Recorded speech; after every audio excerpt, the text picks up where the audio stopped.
오늘 하루는 어떠셨을까요? 안녕하세요. 아름다운 소리책방입니다. 오늘은 2001년을 대표하는 문제소설에 수록된 양선미 작가의 맛동산 리시브를 읽어보겠습니다. 함께 감상해 보실까요? 맛동산 리시브, 양선미. 여자가 그를 발견한 것은 스테인리스 기구를 이용해서 떼낸 킹크랩의 살을 먹기 위해 막 고개를 들었을 때였다. 가재나 계류를 그다지 좋아했던 기억이 없는 여자로서는 자신의 이 개걸스러울 만큼 왕성한 식욕이 아무리 생각해도 이해가 되지 않는다는 생각을 잠깐 하고 있던 참이기도 했다. 그러나 여자의 혀와 손은 마음속에서 일어나는 의구심과는 전혀 상관이 없는 물건인 것처럼 굴었다. 간혹 옆자리에 앉은 사람들이 다른 것은 전혀 손도 대지 않은 채 오직 킹크랩만을 탐욕스럽게 먹어대는 자신의 모습을 흘낏 바라보고 있다는 것을 여자는 느끼기도 했다. 그런데도 여자의 혀는 전혀 개의치 않고 부지런히 움직였다. 채 씹히지 않은 크랩의 육질이 목구멍 속으로 밀려 들어갈 때면 여자는 약간의 통증을 느끼며 눈을 감아야 했다. 그럴 때마다 찔끔 몇 방울의 눈물이 나왔다. 꼭 그 때문은 아니었지만 찔끔 눈물이 나올 때마다 여자는 약간 우울했다. 지독한 우울 증세가 한겨울의 냉기처럼 살갗에 달라붙고 있다는 생각을 하기도 했다. 그는 저절로 눈에 들어왔다. 그는 지나치게 키가 컸고 5월의 봄에 어울리지 않는 밤색 모직 점퍼를 입고 있었고 지독한 곱슬머리가 어깨까지 내려와 있었다. 그가 눈에 띄는 건 당연했다. 옆자리에 선 지금 막 오리 껍데기 요리를 집으려 하는 연두빛 투피스를 입은 부인에게 그는 진지하고 빠르게 말을 하고 있었다. 오른쪽으로 살짝 기울어진 머리며 만날 사람이 있는 듯 가끔씩 주위를 둘러보는 그의 산만한 몸짓을 보고 여자는 그가 무슨 말을 하고 있는지를 단박에 알았다. 불쾌하고 곤혹스러운 빛을 굳이 감추지 않으며 부인은 빠르게 자기 일행들에게로 돌아갔다. 오리 껍데기 요리는 접시에 담지 못한 채로였다. 바통 터치라도 하듯이 사람들 몇이 남자에게로 몰려갔다. 행사를 주관하는 사람들이 늘 그렇듯이 한결같이 윤기나는 검은 양복을 입고 있었다. 그들의 움직임은 신속했다. 뭔가 긴밀한 작전을 수행하는 사람들처럼 그들은 심각한 표정으로 그를 둘러쌌다. 약간의 소란이 그들 사이에서 벌어졌다. 검은 양복을 입은 남자들은 될 수 있으면 빨리 그를 연회장에서 내보내고 싶어 했다. 그들은 그가 초대받지 못한 사람일 뿐만 아니라 약간의 정신적 장애를 갖고 있다는 것을 그를 보는 순간 눈치챘다. 때문에 그들은 그를 함부로 다루었다. 그는 조금 당황하는 것 같았다. 그때까지도 무방비 상태로 벌리고 있던 입술을 그제야 조가비처럼 꽉 다물어 버렸다. 입을 다문 그는 지극히 정상적으로 보였다. 그는 검은 양복들에게 끌려가지 않기 위해 온 힘을 이미 빼앗겨 버린 자신의 두 팔에 집중했다. 그러는 바람에 얼굴이 홍시처럼 붉어졌다. 검은 양복들이 단단한 근육으로 돌돌 뭉쳐있을 팔꿈치로 그의 등을 내리쳤다. 목에 단단하게 걸렸던 복숭아 씨가 빠져나오듯 캑하는 짧은 비명소리를 내지른 그는 더 이상 아무 소리도 내지 않았다. 대신 정신없이 고개를 흔들며 사방을 살폈다. 눈빛이 불안정하게 흔들리는 것으로 보아 사태의 심각성을 눈치챈 것 같았다. 검은 양복들은 더 이상 힘을 들일 필요가 없었다. 등을 한 대 맞은 뒤로 그가 완전히 겁에 질려버렸기 때문이었다. 출입구를 향해 그는 등을 구부린 채 비틀거리며 걷기 시작했다. 그때였다. 그가 걸음을 멈추고 벼랑간 뒤를 돌아보았다. 뭔가 잊고 있던 것이 생각난 것처럼 그는 여자 쪽을 뚫어지게 바라보았다. 자신과 눈이 마주쳤다고 느껴지는 순간 여자의 입에 있던 크랩 덩어리가 그만 목구멍 속으로 빨려 들어가 버렸다. 그의 시선은 오랫동안 여자에게 머물렀다. 자신을 알아본 것이 틀림없다고 여자는 생각했다. 그러자 그를 이곳에 데리고 온 사람이 자신이라도 되는 것처럼 여자의 가슴이 곤두박질을 쳤다. 금방이라도 그가 아는 체를 하며 달려올 것 같아 겁이 났다. 여자는 잠시 허둥댔다. 그 바람에 접시 위에 놓여있던 스테인리스 기구가 바닥에 떨어졌다. 그의 인사를 받아주는 것이 아니었는데 뒤늦은 후회가 여자의 발끝을 저리게 만들었다. 테니스장에 들어서자마자 제일 먼저 그의 모습이 여자의 눈에 들어왔다. 그는 라인기를 가지고 한바탕 게임이 끝난 코트 위를 바쁘게 걸어다니며 라인을 긋고 다녔다. 아, 대한민국이라는 노래를 휘파람으로 불고 있었다. 여자는 문득 어제 자신을 유심히 바라보던 그의 눈빛을 떠올렸다. 갈색 동공에 유난히 눈동자가 까만 그의 눈은 어쩐지 슬퍼 보였었다. 어찌 보면 여자에게 구조 요청을 하는 것처럼 보이기도 했다. 그러나 그는 여자에게로 오지 않았었다. 예의 그 커다란 목소리로 아는 체를 하지도 않았다. 여자도 그를 아는 체 하지 않았었다.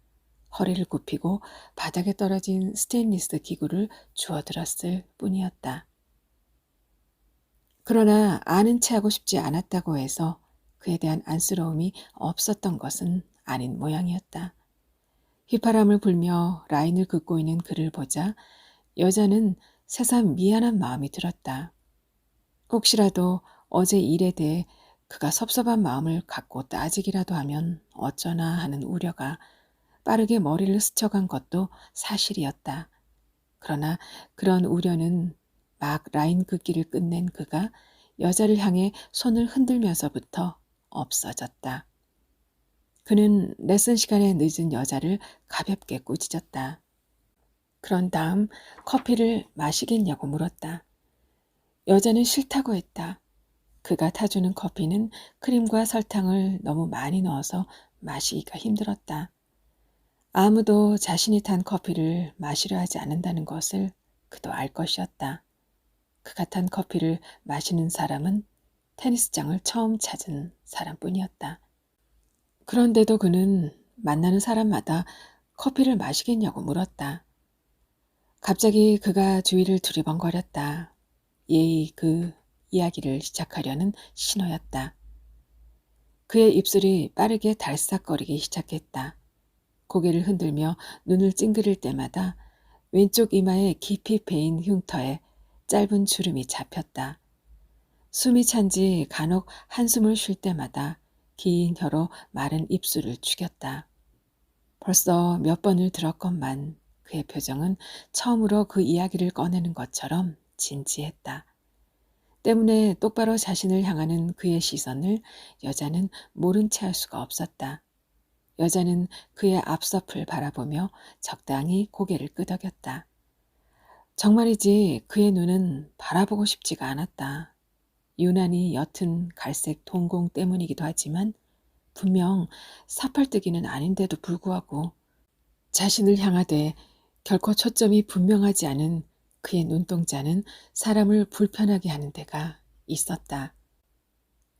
미안했던 마음은 도무지 말을 알아들을 수 없는 그의 어눌한 발음을 들어야 함으로써 사라져 버렸다.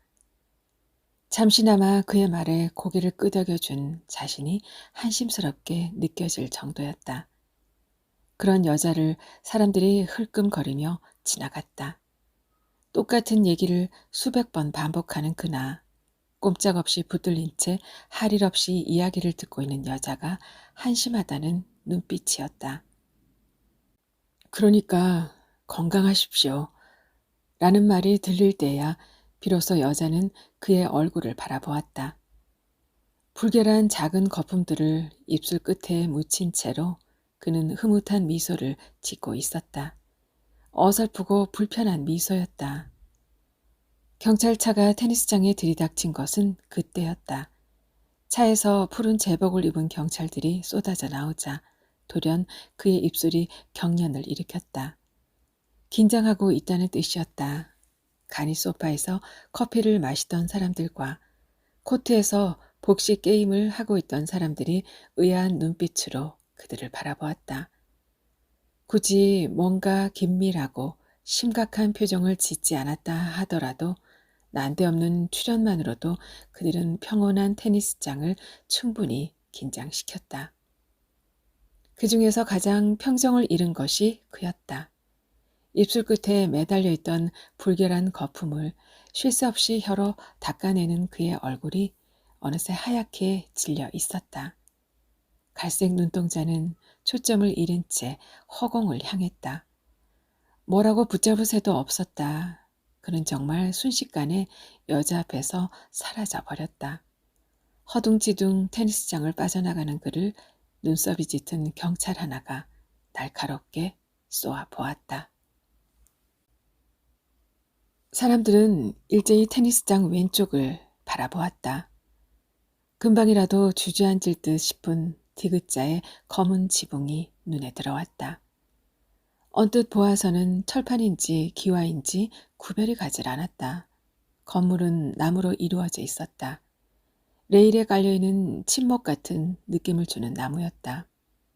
짙은 고동색을 띠고 있었고 먼지처럼 가득한 햇빛 속에서도 잔뜩 수분을 머금은 듯한 이름을 알 수 없는 낯선 버섯이 금방이라도 튀어나올 것처럼 습한 느낌을 주었다. 그러니까 저곳이 방앗간이었다는 말이죠. 라며 처음 입을 연 것은 하루도 빠지지 않고 나와 테니스를 치는 꽃집 남자였다. 그는 어제 낮에 그곳에서 끔찍한 강간 사건이 일어났다는 사실보다도 테니스장 바로 옆에 이름도 생소한 방앗간이 폐허가 된 채로 남아있다는 사실이 더 놀랍다는 표정을 지었다. 은은하게 땀이 밴 하얀 티셔츠에 휠라라고 새겨진 글씨가 상큼했다. 어떤 놈인지 간도 크네. 대낮에 그 짓을 하고 말이야. 라고 두 번째로 말을 한 것은 얼마 전에 퇴직한 은행 간부였다. 오전에 나오기 시작한 지 얼마 되지 않았기 때문에 그는 테니스장에서는 보기 드물게 노란 피부를 갖고 있었다. 대부개만을 몇십 년 담당했던 전력 때문인지 어쩐지 거만해 보이는 인상을 주는 남자였다. 방앗간이었던 그곳에서 눈을 떼지 않은 채로 그는 연신 고개를 끄덕이며 야릇한 미소를 지었다. 그의 노란 피부만큼이나 역겨운 미소였다. 자자, 그러니까 어제 나와서 테니스를 쳤던 분이 누구라고 했죠? 검은색 수첩에다 무엇인가를 열심히 적어대는 경찰은 좀 피곤해 보였다. 산만하게 떠들어대기 시작하는 사람들의 주의를 집중시키는 목소리에 잔뜩 짜증이 묻어 있었다. 나머지 경찰들은 테니스장 안에 마치 추행범이 숨어 있다는 제보라도 받은 것처럼 번잡스럽게 이곳저곳을 살피고 다녔다. 이런 건 얼마나 해요? 그들 중 유난히 배가 나온 경찰 하나가 여자에게 다가와 물었다. 라켓을 휘두르자 꽉 낀 단추 사이로 속에 입은 초록색 러닝이 들여다 보였다. 그다지 더운 날씨가 아닌데도 그는 연신 땀을 흘려댔다. 그런 몸으로는 코앞에 추행범이 있어도 결코 잡지 못할 것 같았다. 여자는 아무 말도 하지 않았다. 그가 물론 테니스 라켓 가격이 궁금해서 묻는 것은 아닐 것이었다. 그런데도 막상 고개를 돌려 그가 자신을 바라보자 공연히 가슴이 두근거리기 시작했다. 무슨 말이든지 꺼내야 한다는 강박증이 여자를 불안하게 만들었다. 게다가 입술 끝에 매달고 있는 저열한 미소는 여자에겐 매우 낯익은 것이었다. 그것은 여자에게 별로 기억하고 싶지 않은 불편한 기억을 떠올리게 했다. 경찰이라는 낱말은 여자에게 그다지 좋은 이미지로 작용하지 않았다. 적어도 여자에게 있어서 경찰은 사건을 해결하기보단 사건을 헤집는 사람, 피해자를 보호하기보단 함부로 상처를 유린하는 사람으로 남아 있었다. 때문에 여자는 경찰과 대면해야 하는 상황이 매우 불편했다. 그가 일어설 때 같이 움직이지 못한 게 후회가 되었다. 경찰은 여전히 입술 끝을 말아 올리며 여자를 바라보고 있었다. 왜 그렇게 사람을 빤히 보느냐고 퉁박을 주고 싶다는 생각이 불쑥 솟구쳤지만 여자는 아무 말도 하지 않았다. 아까 그 청년은 누구죠? 친해 보이던데. 옆에 놓여있던 볼을 만지작거리며 경찰이 다시 물었다. 무심함을 가장하고 있었지만 서둘러 떠나버린 그에 대한 호기심이 잔뜩 묻어있는 목소리였다. 여자는 또 아무 말도 하지 못했다. 이번엔 그가 대답을 원하고 있다는 것을 알았지만 달리 할 말이 없었기 때문이었다. 우리가 들어오니까 왜 그렇게 가버리죠? 분명히 무슨 이야기인가를 다정하게 나누고 있는 것 같았는데. 경찰은 그가 서둘러 자리를 떠난 것이 여자 탓이라도 되는 것처럼 굴었다. 아, 그애요. 머리를 다쳤거든요. 이쪽으로 다가오며 말을 하는 꽃집 남자에게 여자는 고마움을 느꼈다. 더 이상 경찰의 힐난에 가까운 질문에 시달리지 않아도 되는 것이다. 이 아가씨, 그 친구에 대해서 잘 몰라요. 테니스장에 나온 지도 얼마 되지 않았고. 경찰은 다시 한번 여자를 위아래로 훑어보았다. 돌연 몸을 가리고 있는 천 조각들이 공중 분해되어 칼끝처럼 날카로운 햇빛 아래 자신이 온전히 내동댕이 쳐지는 느낌을 여자는 받았다. 있는 힘껏 그의 뺨을 때려주고 싶다는 충동이 갑자기 여자의 안에서 튀어올랐다. 여자는 자꾸만 꼼지락거리는 두 손을 주머니에 집어넣었다. 머리를 다쳤다고요? 머리를 다쳤다는 꽃집 남자의 말에 경찰은 새로운 관심을 보였다. 새된 그의 눈빛이 반짝 빛을 냈다. 예, 그래서 정상이 아니에요. 그런데 왜 우릴 보고 그렇게 도망가 버리죠? 그애 사고 난 뒤로 호되게 당했거든요. 아마 그래서 가버렸을 거예요. 이번엔 시청 앞에서 갈빗집을 운영한다는 남자가 말을 하며 다가왔다.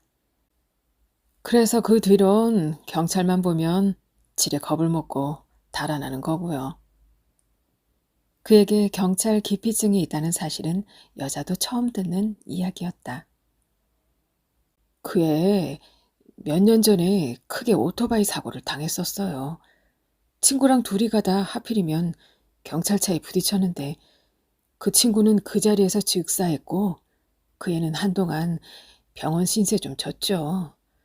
몸에 있는 구멍이란 구멍엔 다 호수를 끼워야 할 정도로 크게 다쳤는데 몇 달 있다가 다행히 회복이 됐었나 봐요. 근데 뇌 조직은 완전히 망가져서 그 후론 어린아이 같이 아무 생각이 없어요. 아가씨도 봤지? 왼쪽 이마가 푹 들어간 거. 그것도 다 그때 생긴 흉터라고. 사실인지 아닌지 모르지만 아마 시력도 완전히 망가져서 대신 개눈가를 집어넣었대지. 그래서 사람도 잘 못 알아봐요. 여기선 그렇게 친한 척을 하다가도 조금만 밖에 나서면 옆에 있어도 딴 사람인 줄 안다니까. 테니스장에 그렇게 열심히 나와도 지가 어디 갔다 왔는지도 모르고 말이야. 하긴 다니는 데가 하도 많으니까 집단에도 정신은 없겠지만. 여자는 고개를 끄덕였다.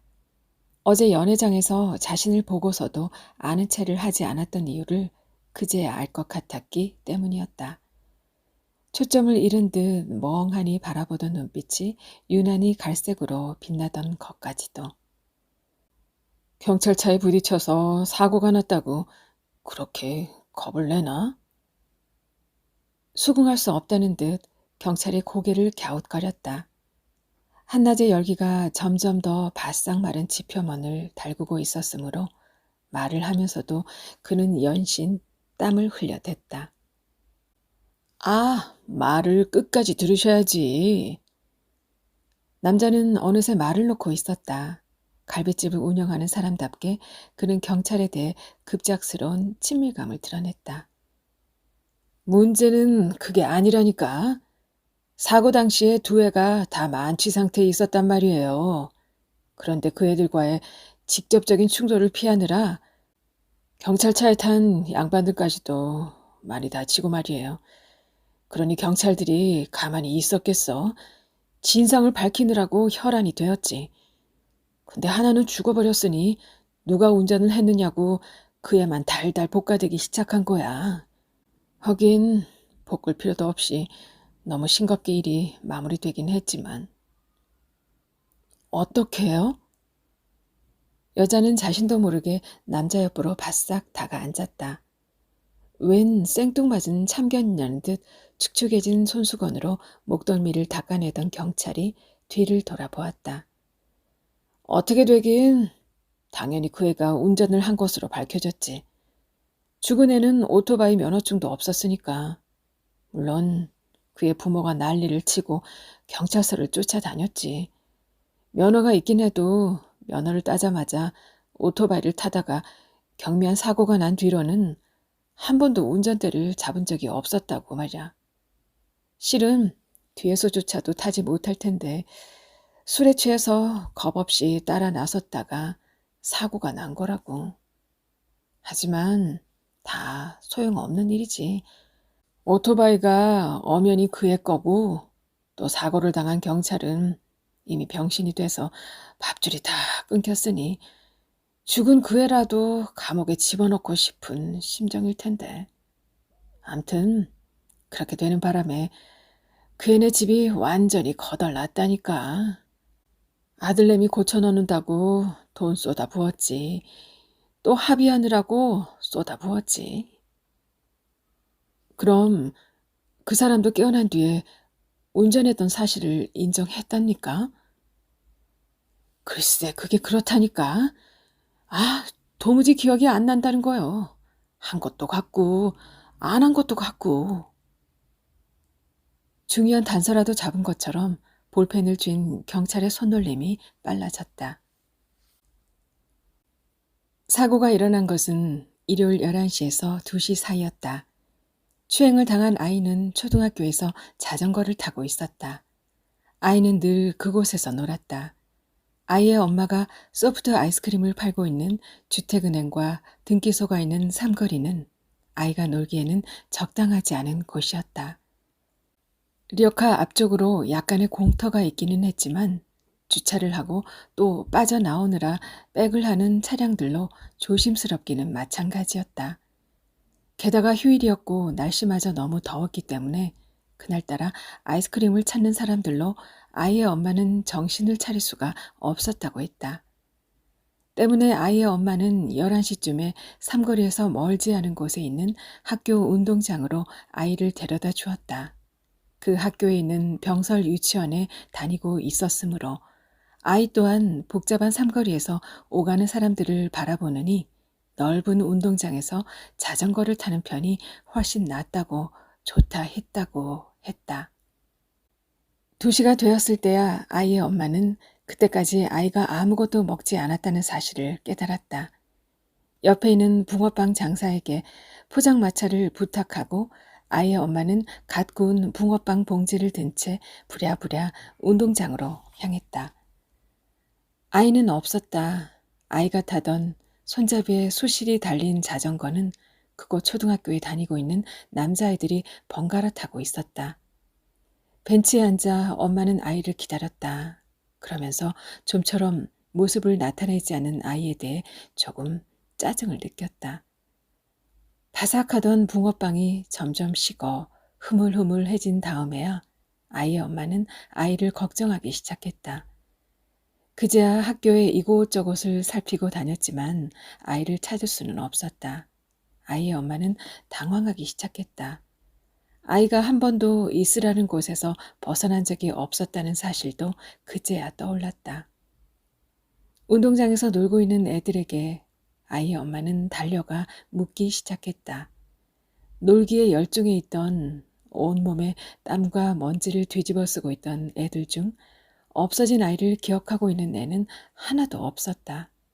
불길한 생각이 흐물흐물한 붕어빵처럼 아이 엄마를 초췌하게 만들었다. 그 단발머리 꼬마요? 아까 교문 밖으로 나가던데. 수도가에서 막 돌아온 햇빛에 얼굴이 익을 대로 익은 남자애를 붙잡고 아이의 엄마는 자세히 물었다. 그러나 남자애는 더 이상 아무 말도 하지 않았다. 아이가 무엇에라도 홀린 듯 정신없이 교문을 나서더라는 것밖에는. 경찰은 테니스장에 자주 나타났다. 아무나 붙잡고 그에 대해 묻기 시작했다. 그가 일요일에 있었던 추행 사건의 범인이라고 경찰은 믿고 싶은 것 같았다. 이 지루하고 따분한 사건을 빨리 마무리하고 싶어하는 의중이 그의 나른한 표정에서 나타났다. 그러나 그에 대해 더 이상 드러날 만한 것은 없었다. 그는 그다지 신비스러운 사람이 못 되었다. 고등학교를 다닐 때까지는 비교적 영특한 편에 속했고 운동을 좋아했고 2명의 여자친구가 있었다는 그다지 새로울 것도 신기할 것도 없는 일들이 누군가의 입에서 나왔다. 사고가 난 뒤로는 안 다니는 데 없이 어디든 돌아다니고 뇌가 아주 퇴행한 것은 아니어서 남자보다는 여자를 더 따르고 맛동산을 병적으로 좋아한다는 사실도 새로 밝혀졌지만 이 역시 성추행 사건과는 아무런 상관이 없는 것들이었다. 여자들을 잘 따른다고요? 그 대목에서 경찰은 잠옷 비장한 어투로 물었다. 뭔가 전혀 상관없는 상황에서 결정적인 단서를 잡은 명탐정 같은 표정을 하고 있었지만 눈빛은 한없이 나른해서 금방이라도 게으른 낮잠에 빠져들 것 같이 보였다. 그렇다니까요. 꼴에 또 여자는 밝힌다니까. 이 아가씨한테 물어보슈. 요즘은 이쪽만 붙잡고 커피를 끓여준다며 그 지긋지긋한 사고 얘기를 끝도 없이 되풀이했으니까. 갑자기 사람들의 시선이 여자에게로 일제히 쏠렸다. 아무 말이라도 그에 대한 지루한 기억들을 이야기하길 기대하는 표정으로였다. 그러나 아무것도 할 말이 없다는 것은 그들이 오히려 더 잘 알고 있을 터였다. 불과 일주일 새 그와 무슨 얘기를 나누었을 것이며 그나마 그가 여자에게 들려줬던 얘기는 이미 자신들이 다 해버린 터였다. 왜 있잖아. 안 먹겠다는데 자꾸 맛동산도 주더만. 그거 다른 사람은 절대 안 주는 거요. 기다리기가 지루하다는 듯 퇴직한 은행원이 말하자 기다렸다는 듯이 사람들이 동조를 하고 나섰다. 정말 그랬어, 아가씨? 경찰의 반응이 너무 진지했기 때문에 적어도 이 순간만은 맛동산이라는 단어가 대단히 음험한 분위기를 갖고 있는 것으로 여겨졌다. 경찰은 맛동산을 먹은 것이 돌이킬 수 없는 죄라도 되는 것처럼 날카롭게 따져 물으며 들고 있는 검은색 수첩에 부지런히 메모를 했다. 흘림체로 급하게 쓴 여자 맛동산이라는 글자가 눈에 들어왔다. 맞아. 정말 그래. 그의 전생에 무슨 왼수를 졌는지 맛동산은 미친 듯이 먹어댄다니까. 하다못해 우리가 게임을 할 때도 말이야. 누가 저더러 심판을 봐달라고 했나? 그냥 무조건 심판대에 올라가서는 맛동산 내기라고 지 멋대로 정해놓고 말이야. 듀스 때 그놈이 맛동산 리시브 하고 떠들면 환장할 지경이었다니까. 그래놓곤 또 그것 안 사준다고 종일 쫓아다니며 난리나 치고 말이야. 아마 우리가 사는 맛동산만 해도 좋기 몇 박스는 될걸. 아, 경찰 양반, 그러지 말고 차라리 그 피해자 꼬마랑 그 애를 대지를 시켜봐요. 그러면 한 방에 알리를 가지고 왜 그렇게 빙빙 도는 거요? 내가 생각할 때 암만 해도 그 애가 틀림없는 것 같아. 요즘은 테니스장에서 살다시피 했는데 꼭 일요일 날만 안 나왔다니까. 여기 우리는 그 시간에 게임을 했고 말이야. 아랫도리가 벗겨진 채로 방앗간에서 발견되었다는 그 7살짜리 여자아이가 심한 충격 때문에 실어증 증상을 보이고 있다는 이야기는 이미 첫날 경찰이 했던 터였다. 그런데도 사람들은 아이와 그를 대질시키는 게 가장 확실한 방법이라고 오기고 들었다. 그를 봄으로써 아이가 받을 상처 따위는 전혀 고려하지 않는 태도였다. 아이의 몸에 묻은 체액을 검사하면 가장 확실하지 않겠냐고 나선 건 꽃집 남자였다. 분명 그는 직업을 잘못 택했거나 아니면 드라마나 영화를 너무 많이 봤을 것이었다. 너무 놀란 아이 엄마가 부랴부랴 집으로 업고 가 정신없이 몸을 씻겨버렸다는 말을 들었을 때는 아이 아빠라도 되는 것처럼 답답하다며 아이 엄마의 경솔을 탓했다. 그나마 경찰에게 남아있는 어느 정도의 위험은 우후죽순처럼 떠들어대는 사람들을 가라앉힐 때에야 겨우 사용되었다. 잠깐만요. 잠깐만 조용들 하시고. 일제히 사람들의 시선이 자기에게로 쏠리자 경찰은 초등학교 교사처럼 손가락을 들어 한 사람을 지목해서 물었다. 맛동산 리시브가 무슨 말이죠? 지목을 당한 갈비찜 남자의 표정은 약간 상기되었다. 남자는 안 해도 좋을 헛기침을 2번 하더니 곧 자리에 앉아 게임을 지도하는 감독처럼 그림을 그리기 시작했다. 여기가 A고 여기가 B라면 말입니다. 남자의 설명은 길고 지루했다.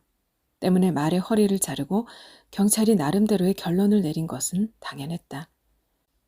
그러니까 서브를 받는 입장에서 리시브라고 하는데 그 사람은 종료 직전 서브 때 꼭 그 말을 한단 말이죠? 맞아요. 그렇다니까요. 그 리시브로 인해 맛동산의 향방이 판가름된다. 아따, 머리 한번 좋으시네. 경찰은 득돌아단 표정으로 눈에 띌 만큼 크게 고개를 끄덕이고 돌아갔다. 여자가 경찰서로 전화를 한 것은 추행 사건의 강력한 용의자로 그가 지목되었다는 소식을 들었을 때였다. 경찰을 본 날로부터 거의 열흘씩이나 테니스장에 모습을 나타내지 않는 점도 그를 의심하는 사람들에게 유리한 증거로 작용되고 있던 참이었다.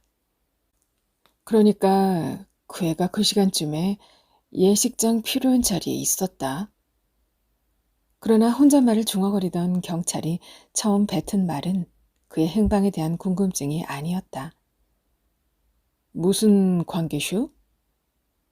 경찰의 말투는 충분히 악의적이었다.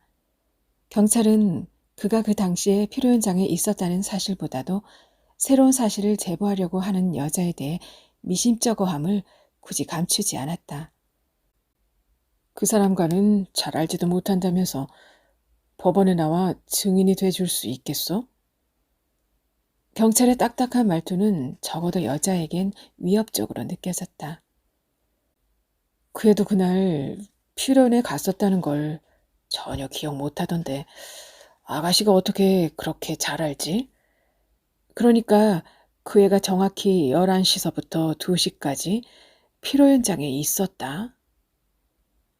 정확하다는 것은 아니었다. 여자는 단지 그가 그 시간쯤에 피로 현장에 나타났었고 또 피로 현장과 방앗간은 결코 짧은 시간에 도달할 수 없는 거리를 두고 있다는 것을 말하고 싶었을 뿐이었다. 이상하네. 푸념처럼 중얼거리는 말소리를 듣고 고개를 갸웃거리는 경찰의 모습을 상상하는 건 여자에게 그다지 어려운 일이 아니었다. 어떻게 아가씨가 범인을 더 감싸고 돌지? 오히려 더 끔찍스러워해야 하는 거 아닌가? 본인도 경험자면서 말이야. 적어도 그 말을 하는 순간 경찰의 목젖이 야비하게 흔들렸다는 것을 여자는 알 수 있었다. 공연한 참견을 했다는 후회가 여자로 하여금 소스라치게 놀라며 전화기를 집어던지듯 내려놓게 했다. 사실 여자도 아무런 갈등 없이 버튼을 누른 것은 아니었다. 그 일은 상당한 정도의 용기를 필요로 했고 때문에 경찰이 테니스장을 찾았던 첫날 그의 알리바이를 말해주지 못했던 것이었다. 여자는 또 하나의 상처를 덧나게 한 자신의 경솔함을 깊이 후회했다. 당연한 결과로 여자의 전화는 그에게 아무런 도움도 되지 못했다. 그에 대한 경찰의 의심은 전혀 풀리지 않았고 테니스장 사람들마저 관계도 없는 일에 전화를 걸어 수사를 흐리게 했다는 이유로 여자를 빈정대기 시작했다. 전에는 느끼지 못하던 모호한 눈길로 여자의 뒤끝을 살폈다. 이야기를 하다가도 사람들은 여자를 발견하면 일시정지 버튼을 누른 듯 툭 말을 그쳤다. 테니스장에 들어서다 사람들의 그런 반응을 눈치챈 여자는 급한 일이 생각난 것처럼 서둘러 오던 길을 되돌아 나갔다. 자신의 온몸 구석구석에 진드기처럼 달라붙어 있는 지독한 우울 증세를 다스리기 위해서라도 자신을 머뭇거리게 했던 오랜 계획을 이제야말로 실천해야겠다는 의지가 걷잡을 수 없이 솟구쳐 올랐기 때문이었다. 수사는 의심이 가는 몇 명의 사람들을 경찰서에 출두시키는 것으로 진행되었다. 모든 정황에서 그가 의심스럽기는 했지만 결정적인 단서는 발견하지 못했기 때문이었다. 이건 의례적인 절차입니다. 몇 번 테니스장을 출입하는 동안 사람들과 안면을 트게 된 경찰은 출두 명령을 받은 몇 명 남자들의 기분이 상하지 않도록 공손하게 말했다. 여자에게 라켓이 얼마냐고 물었던 그는 초록빛 러닝 안에 감추어져 있는 뱃살을 빼는 방법으로 테니스를 선택해 며칠 전부터 특혜에 가까운 레슨을 받고 있는 중이었다. 사람들은 술렁이기 시작했다. 형식적이긴 하지만 용의자의 대열에 끼어야 한다는 사실에 대해 꽃진 남자가 불쾌함을 굳이 감추지 않았다. 하지만 불쌍한 꼬마를 위해 도자기에 뿌리를 박은 미니 수선화를 기꺼이 선물하겠노라고 했다. 갈비찜 남자는 실어증에 걸려 하루 종일 입을 다물지 않는다는 여자아이를 안쓰러워하며 기꺼이 참석하겠노라고 했다. 범인이 잡히면 피해자와 함께 경찰에게 갈비를 한번 대접하겠다는 말도 잊지 않았다. 퇴직 은행원은 혼자 살고 있다는, 이제 겨우 30살밖에 되지 않았다는 아이의 엄마에 대해 호기심을 드러냈다. 일요일 날 그 근방을 서성거리던 불량스러운 몇 명의 남자들과 함께 그들은 약간의 설렘을 동반한 채 경찰서에 출두하기로 했다. 꽃집 남자는 그의 이미지에 걸맞게 하얀 넥라인 티셔츠를 입고 경찰서에 나타났다. 밑에 입은 옅은 브라운 계열의 면바지는 적당하게 그을린 그의 피부를 더욱 싱그럽게 보이도록 했다. 말했던 대로 그는 오른손에 미니 수선화 몇 송이가 담겨있는 하얀 도자기를 들고 있었다. 퇴직 은행원은 정말 오랜만에 양복을 입고 넥타이를 하고 나타났다. 짙은 재색의 양복과 블루톤의 넥타이는 그가 뭔가를 계산하고 따져야 하는 은행 일의 적격자임을 암시해 주었다.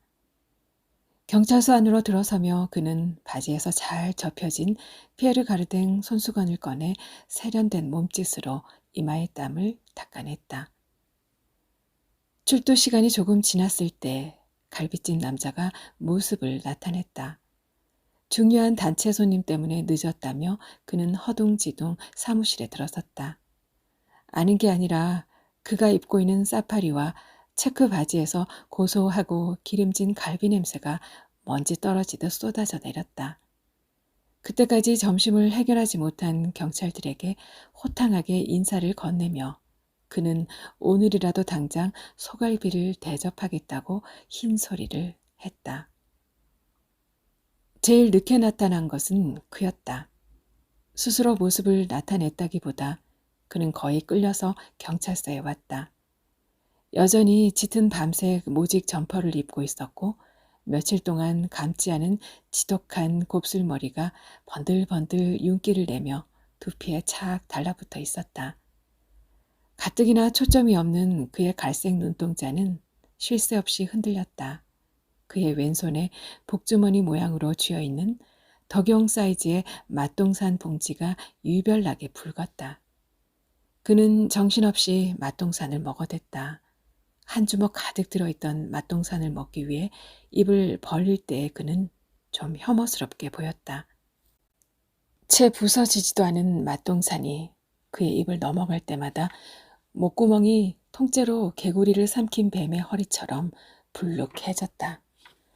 바로 옆에 서서 그런 자신을 경멸이 가득한 눈으로 바라보는 남자들을 그는 전혀 알아보지 못했다. 기재기를 하는 것처럼 남자들은 일렬로 줄을 섰다. 몇 명은 모의 실험에 참가하는 사람들처럼 웃었고 또 몇 명은 난데없는 출두 명령에 따른 불쾌함을 그때까지도 얼굴에 드러냈다. 그는 여전히 맛동산만 먹어대고 있었다. 그 자리에서 그는 체포되었다. 구속영장 같은 것은 필요 없었다. 그는 현행범에 준하는 취급을 받았다. 갑작스러운 그의 체포에 대해 아무도 이의를 달지 않았다. 심지어 그마저도 그랬다.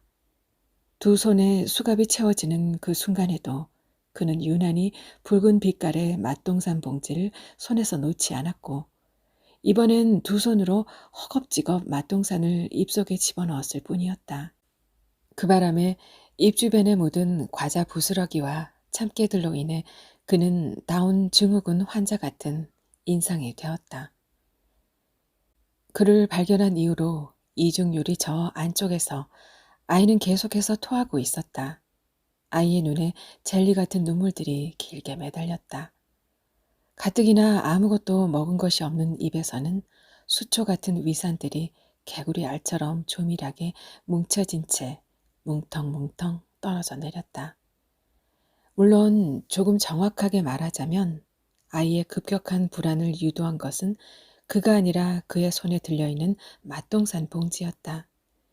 남자들이 불투명 유리 바깥에 하나하나 모습을 나타낼 때부터 아이는 나이가 30살이고 불량 색소로 뒤범벅된 소프트 아이스크림을 파는 자신의 엄마의 목을 조를 듯이 꼭 끌어안고 떨어지려 하지 않았다. 아이의 눈썹이 지렁이처럼 꿈틀대기 시작했고 급기야는 갑작스러운 한기가 아이를 몸서리치게 만들었다. 사고 이후로 성인 남자와 마주할 때면 나타나는 증상이었다. 그러다 마지막으로 그가 유리 앞에 서게 되었다. 전신을 비춰주는 큰 거울 앞에서 그는 갑자기 희주고 웃었다. 거울 앞에 바싹 다가가 치아 사이에 낀 맛동산 찌꺼기를 더러운 손톱으로 긁어내려 애썼다. 돌연 그의 얼굴이 바싹 다가오자 아이는 소리를 질렀다. 대롱대롱 손에 매달려 있는 맛동산을 보았을 땐 그만 엄마의 몸을 세게 밀어버리고 방 한쪽으로 달려갔다. 공처럼 둥글게 몸을 만 채 아이는 구석에서 토하기 시작했다. 맛동산 봉지를 대할 때마다 나타나는 아이의 과민 반응을 경찰은 주시했다. 범인이 맛동산과 깊은 관련이 있는 것으로 추정했다. 그리고 마지막엔 맛동산과 그를 동일시하는 것으로 결론을 내려버렸다. 사건은 종결되었다. 체포된 그는 더 이상 맛동산을 먹지 못하게 되었고 초록빛 러닝을 입은 경찰은 느긋한 심정으로 테니스를 배워나갔다. 그가 없는 테니스장은 훨씬 훤했다. 새로 객토 작업을 했기 때문에 코트는 부드러운 황토빛을 띠었다. 사람들의 복장은 짙어지는 계절에 걸맞게 점점 발랄해졌다. 사람들은 여전히 아침이면 나와 테니스를 쳤다. 꽃집 남자의 피부는 부쩍 까매졌다. 퇴직은행원의 목덜미는 빨개졌고 갈비집 남자는 트레이닝 복귀도 참숯과 갈비 냄새를 잔뜩 집어넣고 다녔다. 심판대 위에 올라서서 맛동산 리시브라고 외친 건 꽃집 남자였다. 막 서브를 하려고 하던 퇴직은행원과 두 손으로 라켓을 잡고 볼을 기다리던 갈비집 남자는 동시에 심판대를 흘겨보았다. 아, 미안. 꽃집 남자는 개구쟁이처럼 눈을 찡긋대며 환하게 웃었다. 가지런한 치열이 햇빛에 반사되었다. 내가 뭘 했어? 맛동산 작전이 주요할 거라고 했지. 한때는 내 꿈이 형사였다니까. 꽃집 남자는 갑자기 심판대에서 일어나 재빨리 주머니에서 권총을 뽑아드는 신용을 했다. 그러나 그건 형사보다는 은행 강도나 서부의 총잡이에 더 어울릴 만한 몸짓이었다. 오늘은 로스케 리시브 어때? 사거리 단란주점에 러시아 애들이 때로 몰려왔다는데.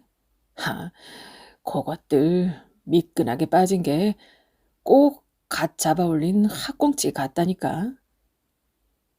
다시 자세를 고쳐 잡으며 갈비찜 남자가 호기롭게 말했다. 로스케 리시브 거 좋지. 서브권을 쥔 퇴직은행원이 바로 그의 말에 동조를 했다.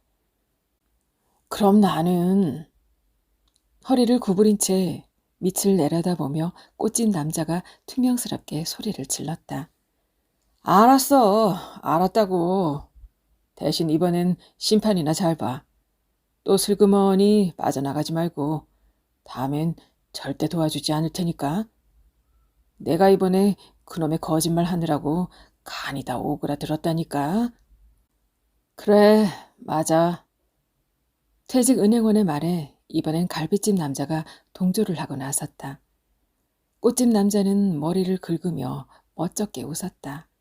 그때 갑작스러운 황사바람이 코트로 밀려들었기 때문에 새 남자는 바이러스를 동반한 먼지가 눈 속에 들어가지 않게 하기 위해 일제히 눈을 감았다. 여자는 막 테니스장에 들어서고 있었다. 며칠 만에 나타난 여자의 모습은 많이 바뀌어져 있었다. 핏기 없던 얼굴은 짙은 베이지 파운데이션으로 가려져 있었다. 도톰한 입술은 도발적인 붉은색으로 탐스럽게 빛났고 무엇보다도 코트로 향하는 걸음걸이에서 육감적인 생기가 흘러넘쳤다.